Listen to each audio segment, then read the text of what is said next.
నమస్కారం అందరికీ. మళ్ళీ మేము ముందుకు వచ్చేసాను. ఇవాళ మనం 1వ అధ్యాయంలో మన శ్లోకాలు అయిపోవస్తున్నాయి.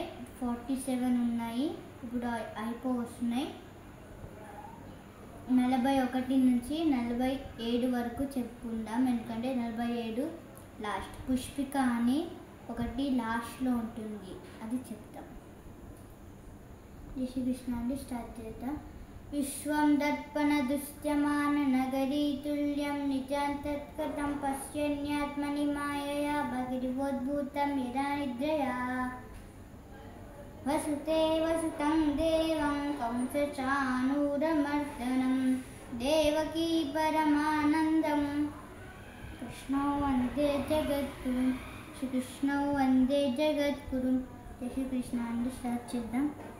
అధర్మాభివక్త కృష్ణ ప్రదుష్యంతి కులస్త్రియః స్త్రీషు దాష్టౌషు ఆర్ష్ణేయ జయతే వర్ణశంకరః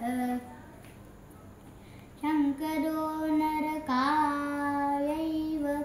కులజ్ఞానం కులస్య చ పతంతి పితరో హేషాల్ లుప్తోపిందో దదక్రియః దోషైర్తైః కులజ్ఞానాం వర్ణసంకరకారహై ఉత్సాద్యంతే జాతిధర్మక్ కులధర్మాశ్చ శాశ్వతః ఉత్సంకులధర్మాణం మనుష్యాణం జనార్దన నరకే నియతం వాసో భవతీత్యున సంశమ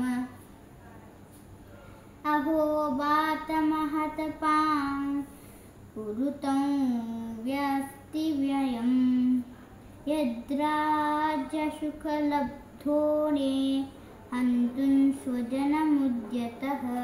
46-47 ఇవ్వండి. యదిమా ప్రకృతాకారం అష్టం షష్టపరాయణః తాటరాష్ట్రారణే హన్యుస్తన్మే క్షేమతరం భవేత్.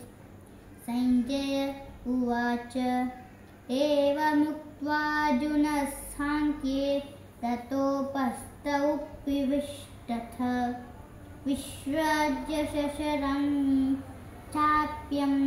చాపం శోకస్విఘ్నమహానస. ఇది పుష్పిక అండి, చూడండి. ఓం తత్సదితి శ్రీమద్భగవద్గీతాసు ఉపనిషత్సు బ్రహ్మ విద్యాయాం యోగశాస్త్రే శ్రీకృష్ణార్జున సంవాదే అర్జున విషాదయోగో నామ పార్థమోధ్యాయః. ఓం శ్రీకృష్ణార్పణమస్తు. జై శ్రీకృష్ణ అండి. దీన్నే పుష్పిక అంటారు. ఇది ఎప్పుడైనా అధ్యాయంలో లాస్ట్ అధ్యాయం అయిపోతున్నప్పుడు చెప్పుకుందాం.